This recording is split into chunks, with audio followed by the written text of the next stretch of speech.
Alhamdulillah Rabbil Alameen wassalatu wassalamu ala sayyidil anbiya wal mursaleen. This is Mujib Qazi and you're watching Washington Roundtable on VOK TV. آج ہمیں join کیا ہے جاوید راٹھور صاحب نے, a senior Kashmiri leader, an entrepreneur, and he has worked extensively on issue of Kashmir on many front. Rathore صاحب سے آج ہم نے تھوڑا سا ٹائم اس لیے لیا ہے کہ اس وقت جو پاکستان میں ایور چینجنگ سچویشن ہے اس پہ تھوڑی سی ہم بات کریں گے, اور اس کے پیچھے جو ہمارے محرکات ہیں وہ یہ ہیں کہ ہم یہ دیکھنا چاہ رہے ہیں کہ اس وقت تھوڑا سا جو عمران خان کو اس وقت ایک تھریٹ لائک سچویشن ہے پاکستان کے اندر, جس میں ایک پی ایم ایل این کے ایک ممبرز نے پریس کانفرنس کی جس میں ان کو تھریٹ کیا گیا ہے. وہی جو ریلیجیس مائنڈ سیٹ کو ایکٹیویٹ کر کے ان کو جس طرح پہلے ان کو گولیاں مروائی گئی تھیں اسی طریقے سے ایک اور گیم سیٹ کی جا رہی ہے جس کی وجہ سے ان کی لائف کو خطرہ ہو رہا ہے. سچویشن ایوری ڈے ورسٹ ہوتی جا رہی ہے پاکستان کے اندر, بجائے اس کے اس کو ٹھیک کرنے کے اور اس میں they are adding fuel to the fire. اس کے پیچھے وجہ کیا ہو سکتی ہے اور how can we as a diaspora play a role to rectify it. Rathore صاحب, سب سے پہلے تو آپ کا بہت بہت شکریہ کہ آپ نے ٹائم دیا. آپ کے سامنے میں نے تھوڑا سا بیک گراؤنڈ رکھا ہے, آپ اس کے بارے میں آپ کی پرسنل انالیسس کیا ہے؟ دیکھیں جی, سب سے بڑی افسوس کی بات یہ ہے کہ جو غلطیاں ماضی میں ہوئی ہیں پاکستان کے پالیٹیشین سے, سیاسی جماعتوں سے اور پاکستان کے فوجی حکمرانوں سے, ان سے کوئی سبق نہیں سیکھا. اب آپ دیکھیں کہ ایک شخص جس کو ملک کے 80% لوگ لائک کرتے ہیں, فالو کرتے ہیں, اور وہ سمجھتے ہیں کہ اس کے ساتھ زیادتی ہو رہی ہے, آپ نہ صرف اس کو دیوار سے لگا رہے ہیں بلکہ اس کو آئسولیٹ کرنا چاہ رہے ہیں طاقت کی بنیاد پر, پرسنل گریجز کی وجہ سے. کسی کے سیاسی مفادات ہیں اور کسی کے انا کا مسئلہ ہے. لیکن یہ محض عمران خان کی بات نہیں ہے. عمران خان تو ایک شخص ہے, اس نے جو کچھ پاکستان کی سوسائٹی کے لیے کنٹریبیوٹ کیا پچھلے جب سے وہ مطلب اس نے اپنی صورت سنبھالی ہے, وہ سب کے سامنے ہے. کہ ہاسپٹل, یونیورسٹیاں, پھر ایک جماعت بنائی اور جو روایتی پولیٹیکل پارٹیز تھی ان کو چیلنج کیا. تو وہ تو اگر زندہ رہے گا تو تب بھی وہ لوگوں کے لیے ایک ہیرو ہے, اگر وہ زندہ نہیں رہے گا تو تب بھی وہ ہیرو ہے. اس کی ذات کو میرا خیال ہے کوئی فرق نہیں پڑنے والا. جو فرق پڑے گا وہ ملک کو پڑے گا اور عوام کو پڑے گا, اور اس کے آثار ابھی نظر آنا شروع ہو گئے ہیں. جس طرح آپ دیکھیں کہ لوگ آٹے کے لیے لائنوں میں لگتے ہیں, بجلی کے بل نہیں دے سکتے, گاڑیاں لوگوں نے کھڑی کر دی ہیں, اور میرا خیال ہے کہ حکومت کے پاس تو اب شاید تنخواہیں دینے کے لیے پیسے نہیں ہوں گے. تو نتیجہ کیا نکلے گا؟ نتیجہ یہ ہوگا کہ ملک کے اندر ایک انارکی پیدا ہوگی, ایک سول وار ہوگی. اور ابھی جو پہلے تو یہ تھا کہ لوگ بلیم کرتے تھے پولیٹیکل پارٹیز کو, سیاستدانوں کو. اب جو پولیٹیکل پارٹیز جنہوں نے 15 مہینے حکومت کی, 16 مہینے, وہ باہر جا چکی ہیں. پی ٹی آئی کو ویسے ہی سائڈ پہ کر دیا گیا ہے. تو اب ظاہر ہے لوگوں کو نظر کیا آتا ہے؟ لوگوں کو نظر یہ آتا ہے یہ جو نگران ہے یہ نظر نہیں آ رہے. لوگ سمجھتے ہیں کہ پیچھے اسٹیبلشمنٹ ہے, فوج ہے. لوگوں کا غم و غصہ جو ہے فوج کے خلاف بڑھتا جا رہا ہے. تو لہٰذا فوج اور عوام جو ہے ان کے درمیان ایک محاذ آرائی ہوگی. اگر حالات یہی رہے تو لوگ جب بھوکے ہوں گے تو وہ انہوں نے غصہ کہیں نہ کہیں تو نکالنا ہے.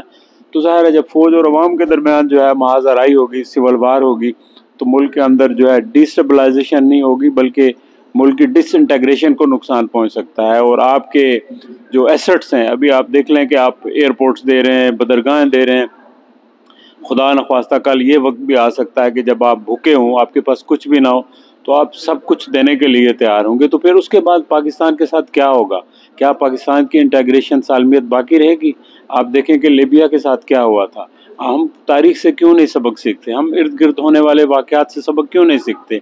مجھے افسوس ہے کہ ہمارے جو حکمران ہیں ان کے ذہن اس قدر کند ہیں, نہ کوئی انالیسز کرتے ہیں, نہ کوئی مطالعہ کرتے ہیں, نہ حالات کا جائزہ لیتے ہیں, بلکہ وہ جو ان کے ذہن میں آ جائے بس اسی کو آخر سمجھتے ہیں اور اسی کو فائنل سمجھتے ہیں, اور وہی کچھ کر گزرنے کی کوشش کرتے ہیں. اب دیکھیں نا, آپ نے دیکھا کہ کبھی اس طرح ہوا کہ ایک شخص جو چیف منسٹر رہا, جس کی عمر شاید 76 یا 80 سال کے قریب ہے, اس کو کورٹ نے رہا کیا. نہ صرف رہا کیا بلکہ کہا کہ یہ گرفتار اس کو کیا نہیں جانا چاہیے, لیکن پھر بھی کورٹ کے آرڈرز کو ردی کی ٹوکری میں پھینک دیا اور اس کو اریسٹ کر لیا. کہاں ہے؟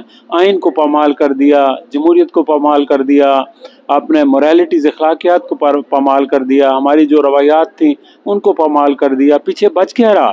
یعنی وہ فری فار آل ہو گیا، نہ کوئی رولز ہے، نہ کوئی لا ہے، نہ کوئی آئین ہے، نہ کوئی اخلاقیات ہے. یہ کس طرح کا معاشرہ بنا دیا اس صدی میں. لوگ تو ایکسپیکٹ کرتے تھے کہ پاکستان آگے جائے گا، لیکن پاکستان کو مسلسل جو ہے وہ ریگریشن کے سفر پہ ڈال دیا گیا، مسلسل تنزلی کی طرف جا رہا ہے، جو بہت ہی افسوسناک صورتحال ہے. آپ نے بہت سارے کوشچن جو میں نے پریسیڈنگ کوشچن کرنے تھے اس کا جواب بھی آپ نے آلریڈی دے دیا، اور یہ اتنی بڑی پرابلم سٹیٹمنٹ ہے کہ جس میں ایسا لگ رہا ہے کہ کوئی ایک چیز بھی ایسی نہیں ہے جو اپنی سیدھی ڈائریکشن میں جا رہی ہو.